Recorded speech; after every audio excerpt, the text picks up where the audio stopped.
So when we repurpose content, what you're doing is you're essentially casting a wider net. So maybe that insightful article you wrote, you can turn it into a video. And when you do that, all of a sudden it's reaching a whole new audience who prefers visual content. So you've created a video, maybe you place it on your social media platforms. That's one place it could go. You could place it on YouTube. That's another platform it can go. So just think about the different audiences that you're going to be reaching when you repurpose that one piece of content and put it across different platforms. I'm Sylvia Garibaldi, founder and CEO of a well-established marketing training and done-for-you services company, tailored specifically for the modern legal and financial professional worldwide. While it's taken some trial and error to figure out which methods get the best results for professionals who are looking to grow their practices, fast forward to today, my team and I have nailed down and perfected a process that has helped so many of our clients consistently achieve outstanding results and create a legacy for their practices.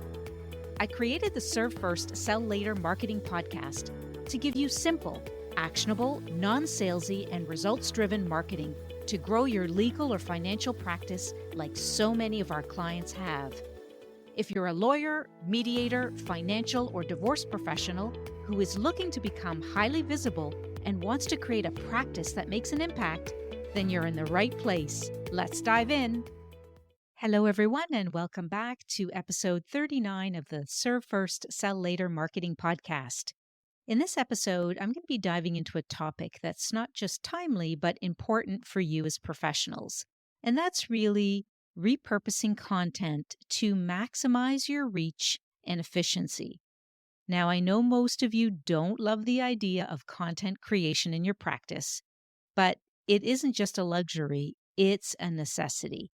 And so your ability to create and share valuable content can significantly impact your practice. So let's face it, creating new content from scratch is pretty time consuming and it can feel overwhelming, especially with the demanding schedules that we face. But that's where repurposing comes in. And by leveraging existing content, you can save time, you can increase your visibility, and engage a wider audience without reinventing the wheel. So, why does this matter so much? Why is it so important?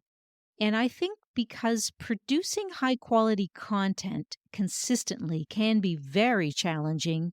Repurposing gives you an outlet. It gives you a way to meet this demand, but to meet it more efficiently.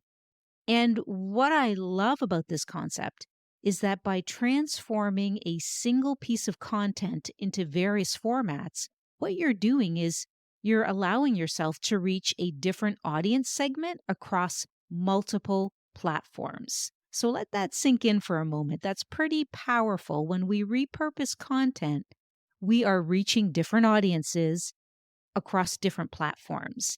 And it allows you to build brand awareness, to boost your online presence, and really improve SEO rankings. All right, so what exactly is content purposing? And so, to put it simply, it's really just the art of taking your existing content and transforming it into different formats or platforms. So, kind of think of it as giving your hard work a new lease on life, if you will.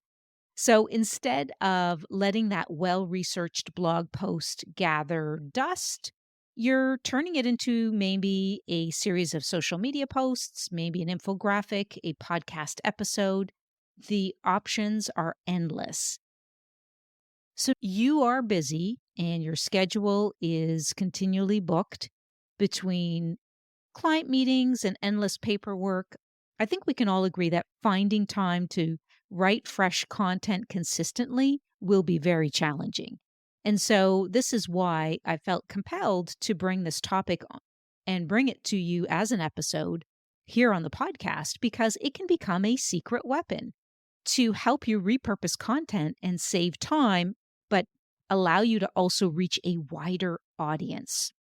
So let me break this down into some of the key benefits. And I think the very first one that's important to address is visibility. So when we repurpose content, what you're doing is you're essentially casting a wider net. So maybe that insightful article you wrote, you can turn it into a video. And when you do that, all of a sudden it's reaching a whole new audience who prefers visual content.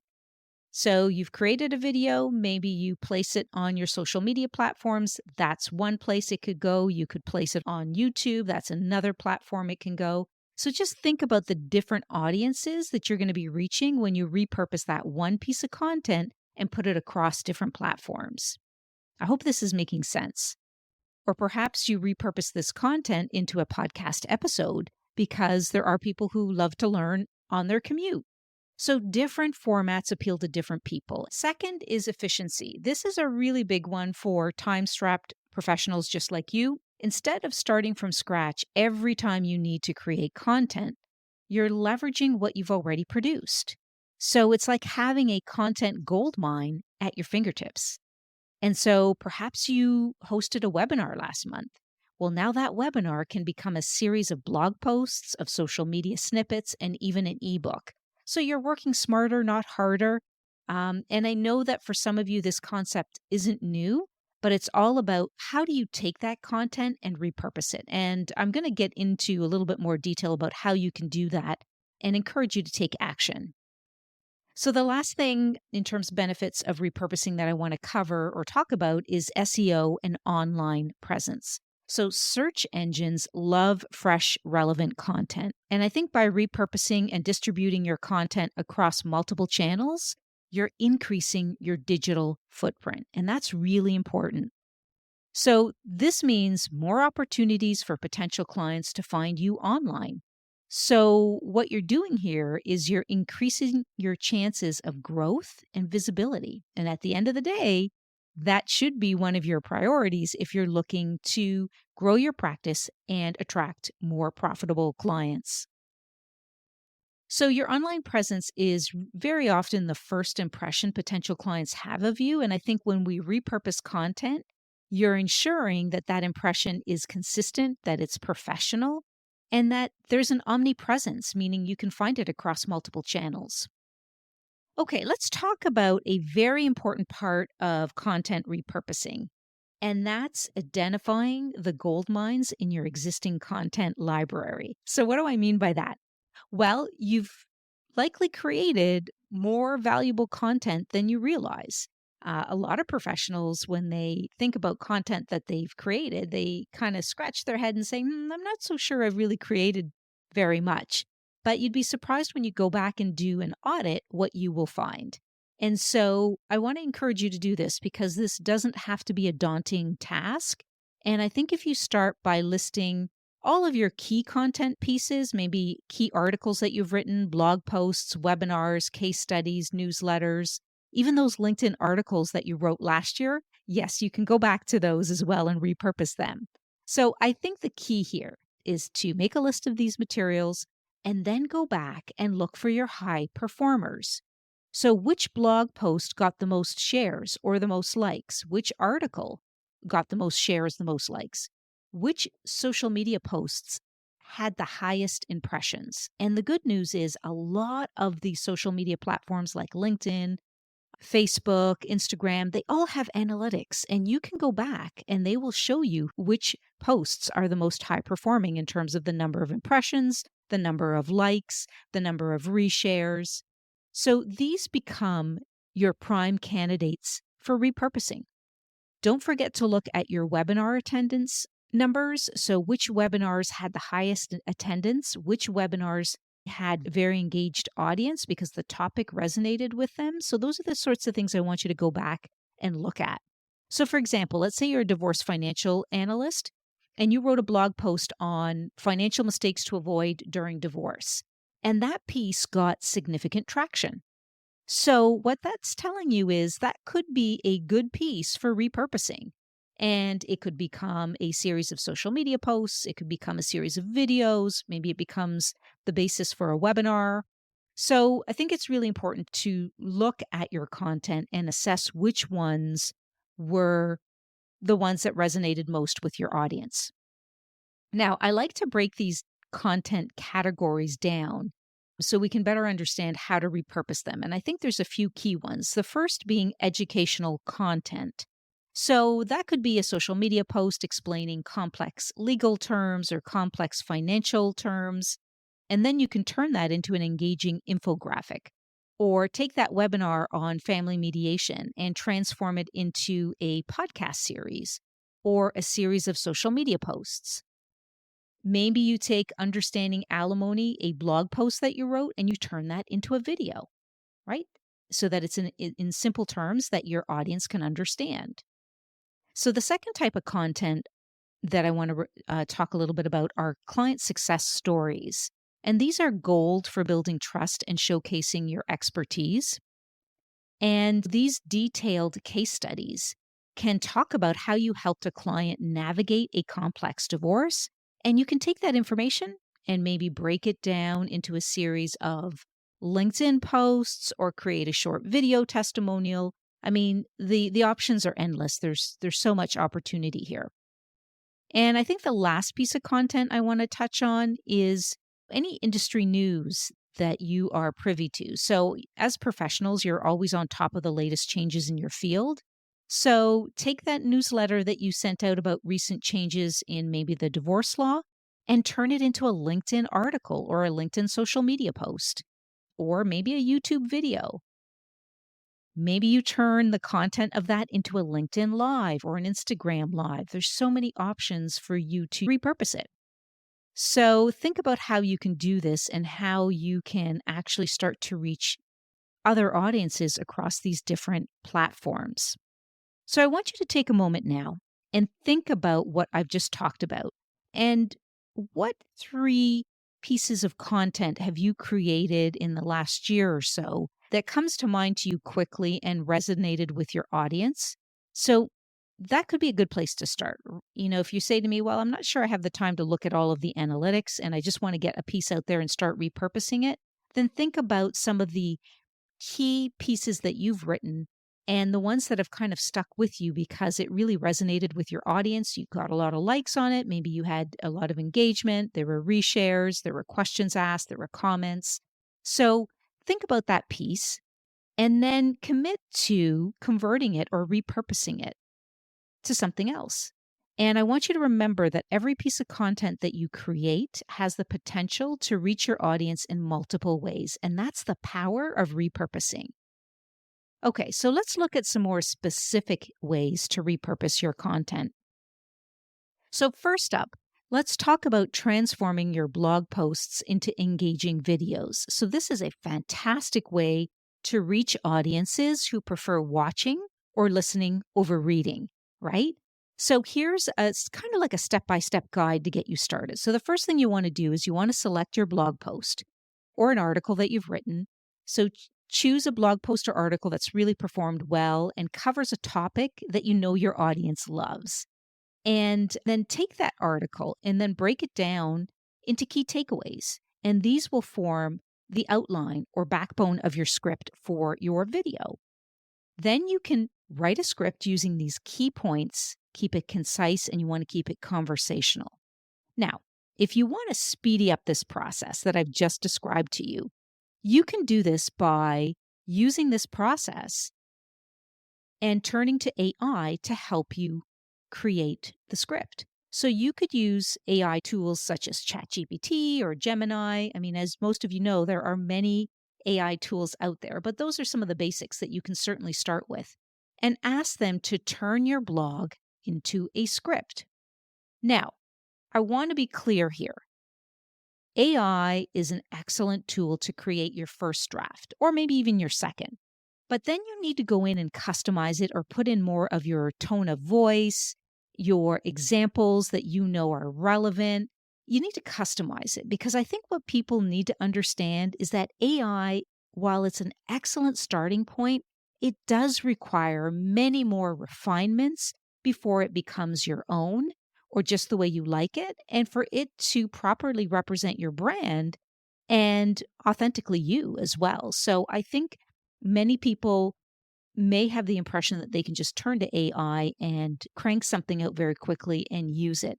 But I think that that's a misconception because AI is a tool as a starting point, but it has to represent your brand. And it does take a few refinements and ideas and concepts before it can actually become that piece. So I just wanted to share that with you and say, yes, if you want to use a shortcut, definitely turn to AI, but just understand what else you need to do before it can become that ideal repurposed script that I'm referring to. Okay, I hope that makes sense.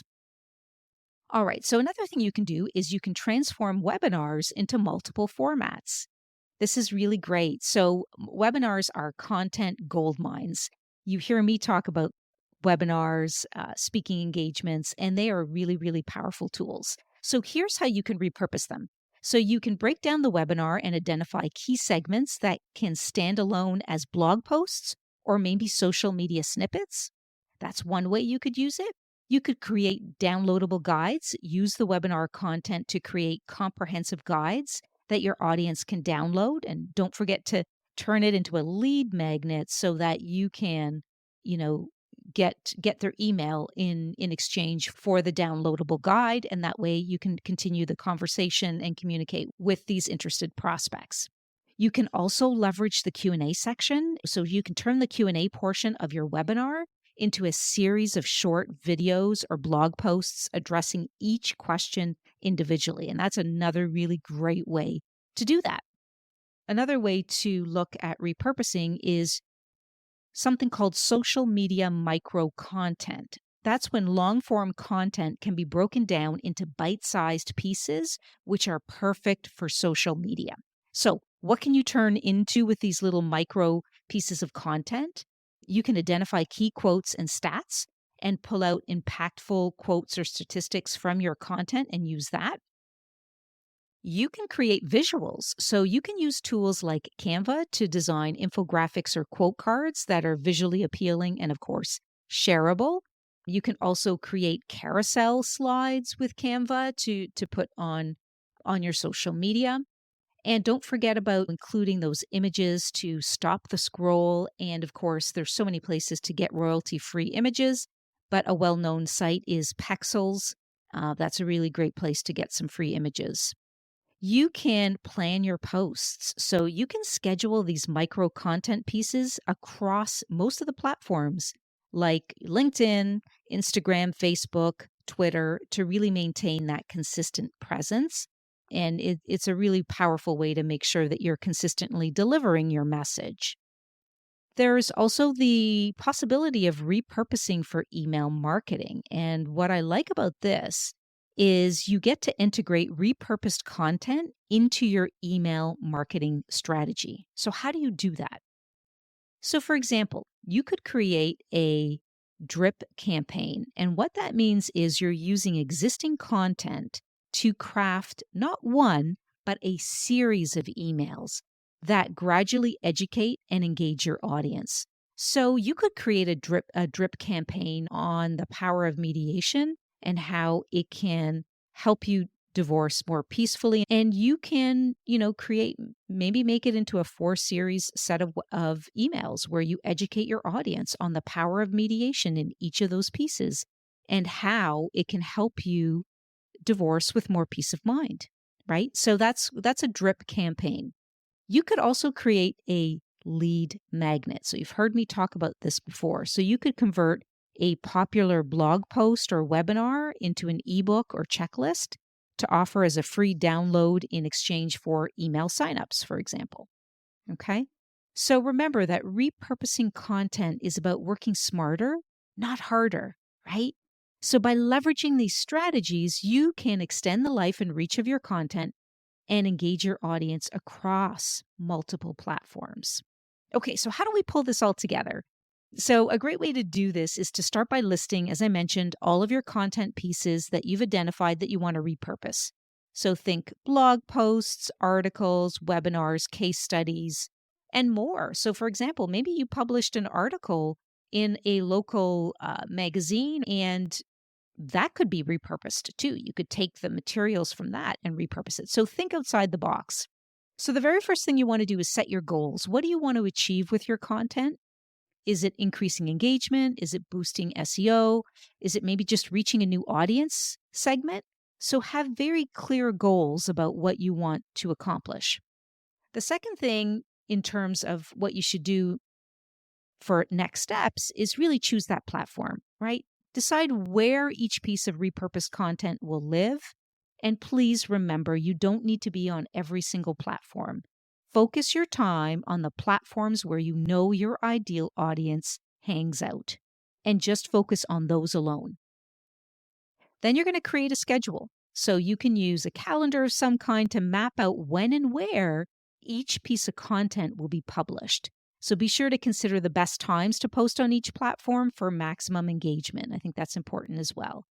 And then once you have this all set up and things are rolling, then you want to keep an eye on how it's performing. So I mentioned earlier that a lot of these social media platforms have analytical tools built in. So use those analytical tools to track engagement and be ready to tweak your strategy based on what's working and what's not.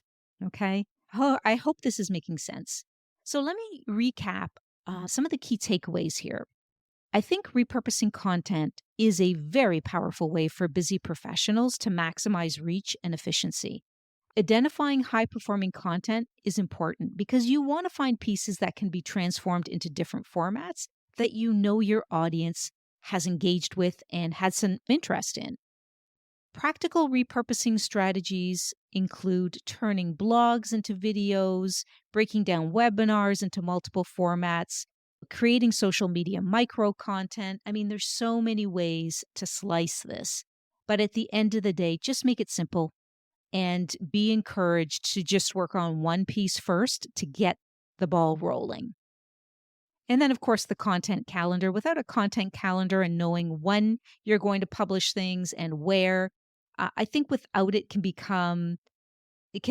make the whole process inconsistent. So what I love about having a calendar in place is that it keeps you on track and it keeps you consistent. All right. So here's an actionable challenge for you. As I mentioned, pick one piece of content this week to repurpose. Whether it's a blog post, a webinar, a case study, transform it into a new format and then see how it performs. Get it out there onto social media and onto the different platforms and analyze how it does and watch how your audience will continue to grow and expand. So thank you so much for tuning in today. And if you found today's content valuable, make sure to subscribe to our podcast so you never miss an episode. I'd be honored if you rate or review the show. Thank you for joining in and see you in the next episode.